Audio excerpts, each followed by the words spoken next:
BTV देख रहे सभी दर्शकों का स्वागत। मैं हूं लवदी बडियाल। बुलेटिन की शुरुआत करते हैं हेडलाइंस के साथ। संसद के विशेष सत्र को लेकर इंडिया गठबंधन में शामिल सांसदों ने मल्लिकार्जुन खड़गे के घर की मीटिंग। सनातन धर्म पर विवादित टिप्पणी करने के मामले में उदयनिधि स्टालिन और प्रियांक खड़गे के खिलाफ केस कराया गया दर्ज। वन नेशन वन इलेक्शन को लेकर 8 मेंबर्स की कमेटी की आज हो सकती है पहली मीटिंग।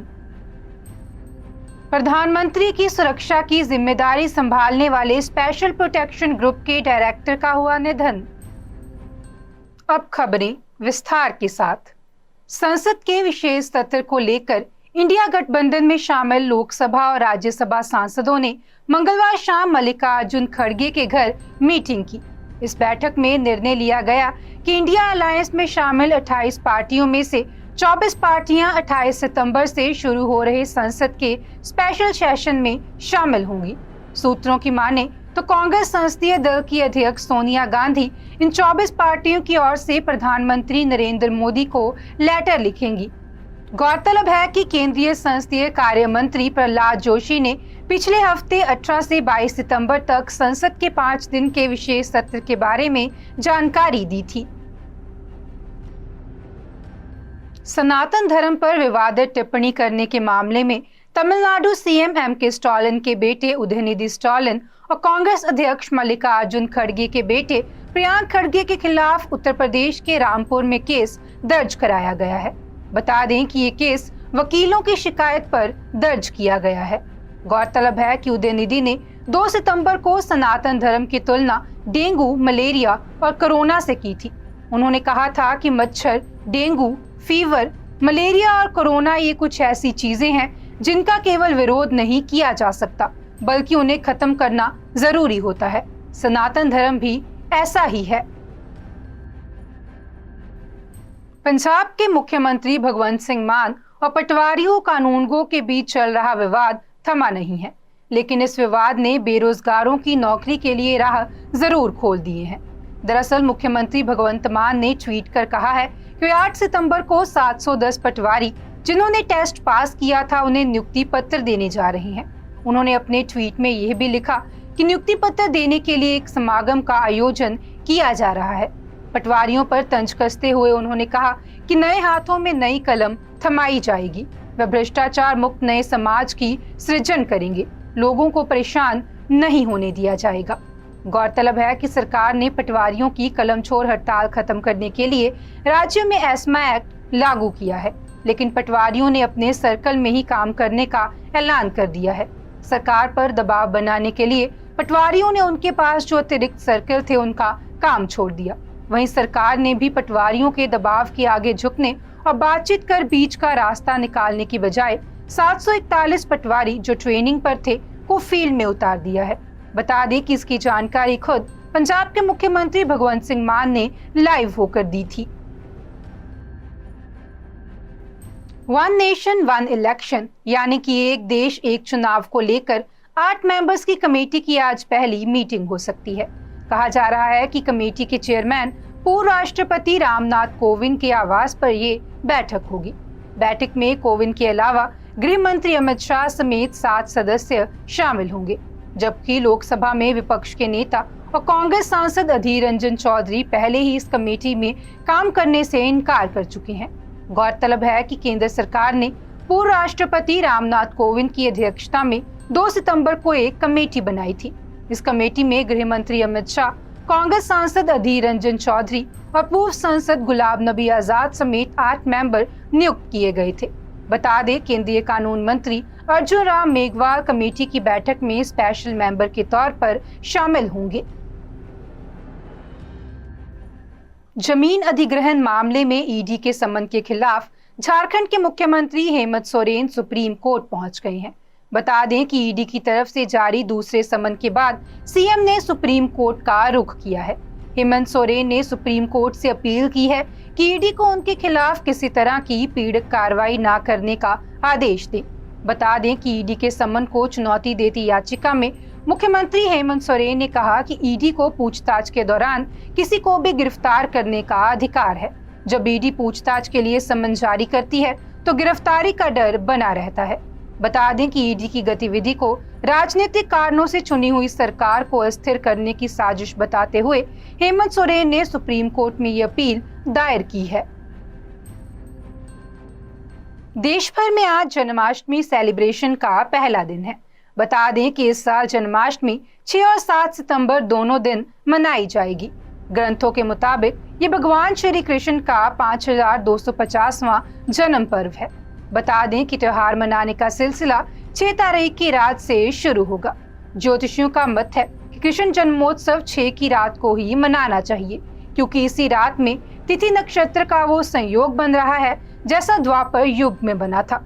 कृष्ण जन्म के मौके पर उनकी जन्मस्थली मथुरा शहर को सजाया गया है। वहीं देश के अन्य कृष्ण मंदिरों में भी कृष्ण के जन्म उत्सव की तैयारियां की गई हैं। द्वारका, वृंदावन और मथुरा सहित बड़े कृष्ण मंदिरों में वैष्णव संप्रदाय के मुताबिक 7 तारीख को ये पर्व मनाया जाएगा। 7 और 8 की दरमियानी रात 12 बजे श्री कृष्ण का जन्मोत्सव होगा। गुजरात के राजकोट में मंगलवार से ही जन्माष्टमी के मौके पर 5 दिन लंबा मेला लगाया गया है। ये मेला 9 सितंबर तक जारी रहेगा। गुजरात के अलावा महाराष्ट्र में भी जन्माष्टमी की धूम है। मुख्यमंत्री एकनाथ शिंदे ने इस साल की दही हांडी के लिए प्रो गोविंदा नाम से कंपटीशन आयोजित किया है, जिसमें जीतने वाले को कैश प्राइज दिया जाएगा। उत्तराखंड में विधानसभा सत्र के दूसरे दिन सत्र की शुरुआत से पहले ही विपक्ष का आक्रामक रूप देखने को मिला। सदन की कार्यवाही से पहले विपक्ष के विधायक सदन के बाहर सीढ़ियों पर धरने पर बैठ गए। बता दें कि विपक्ष की मांग है कि सरकार सदन की अवधि को आगे बढ़ाए। इसके साथ ही विपक्ष ने प्रदेश में चल रहे अतिक्रमण अभियान को लेकर भी नाराजगी जताई है। विपक्ष का आरोप है कि प्रदेश में अतिक्रमण के नाम पर जनता को परेशान किया जा रहा है। उधर सत्र को अवधि को बढ़ाए जाने की मांग पर मंत्री प्रेमचंद ने साफ कहा है कि सदन की कार्यवाही फिलहाल आगे नहीं बढ़ाई जा सकती। ये शायद पहली बार होगा कि जब संसदीय कार्य मंत्री ये कह रहे हैं कि सत्र की अवधि बढ़ाया जाना इसलिए संभव नहीं है क्योंकि सरकार के पास बिजनेस नहीं है। संसदीय कार्य मंत्री प्रेमचंद्र अग्रवाल ने विपक्ष के आरोपों के जवाब में कहा कि क्योंकि सरकार के पास बिजनेस नहीं है इसलिए सत्र की अवधि नहीं बढ़ाई जा सकती। हिमाचल प्रदेश में बारिश थमने के बाद देश भर से सैलानी पहाड़ों का रुख करने लगे हैं। इससे शिमला, नारकंडा, मनाली, रोहतांग, धर्मशाला इत्यादि पर्यटन स्थलों पर रौनक लौटने लगी है। अच्छी बात यह है कि पर्यटकों को होटलों में 50% तक डिस्काउंट मिल रहा है। ये छूट सभी प्राइवेट और सरकारी यानी हिमाचल प्रदेश पर्यटन विकास निगम के होटलों में मिल रही है।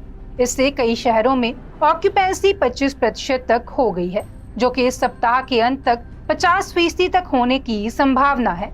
गौरतलब है कि प्रदेश में बीते 8 से 11 जुलाई के बीच हुई भारी बारिश के बाद से करीब 2 महीने से पर्यटन इंडस्ट्री को करोड़ों रुपए का नुकसान हुआ है।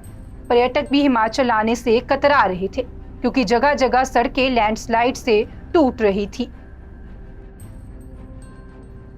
प्रधानमंत्री की सुरक्षा की जिम्मेदारी संभालने वाले स्पेशल प्रोटेक्शन ग्रुप के डायरेक्टर अरुण कुमार सिन्हा का बुधवार को गुरुग्राम के इस अस्पताल में निधन हो गया।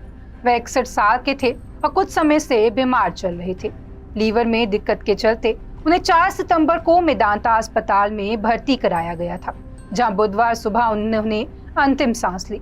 बता दें कि अरुण कुमार सिन्हा 1987 बैच के कैडर के IPS अफसर थे। 2016 से वो SPG चीफ के पद पर तैनात थे और हाल ही में उन्हें सर्विस एक्सटेंशन दिया गया था। हरियाणा के चरखी दादरी जिले के एक मजदूर के बैंक अकाउंट में अचानक 200 करोड़ रुपए जमा हो गए। इसका खुलासा तब हुआ जब उत्तर प्रदेश पुलिस पूछताछ करने के लिए मजदूर के घर पहुंची। पुलिस ने बताया कि मजदूर के बैंक खाते में हुई इतनी बड़ी ट्रांजैक्शन को देख गुजरात पुलिस ने खाता होल्ड करा लिया है। फिलहाल मजदूर को भी समझ नहीं आ रहा कि उसका खाता बैंक में कैसे खुला और इतनी बड़ी रकम किसने और क्यों जमा कराई है। पिछले 1 महीने से बारिश ने विराम ले रखा है। हालांकि मंगलवार से देश के कई राज्यों में बादल फिर से मेहरबान हुए हैं। इसी तरह गुजरात में भी बादल फिर से मेहरबान हो गए हैं। सुबह से ही दक्षिण गुजरात के जिलों में जोरदार बारिश हुई। नवसारी, डांग, गोधरा व सापुतारा समेत अन्य इलाकों में भी दिन भर रिमझिम बारिश का दौर जारी रहा। वहीं मौसम विभाग की ओर से दक्षिण, उत्तर और मध्य गुजरात में अगले 7 दिनों में भारी बारिश की भविष्यवाणी की गई है। 12 सितंबर तक राज्य के अधिकांश जिलों में भारी से बहुत भारी बारिश होने की संभावना है। खासकर पंचमहल, दाहोद, गोधरा, नवसारी, डांग, सापुतारा, हिम्मतनगर समेत कई इलाकों में बारिश हो सकती है। आज के बुलेटिन में फिलहाल इतना ही। आप देखते रहें BTV, be positive, be yourself.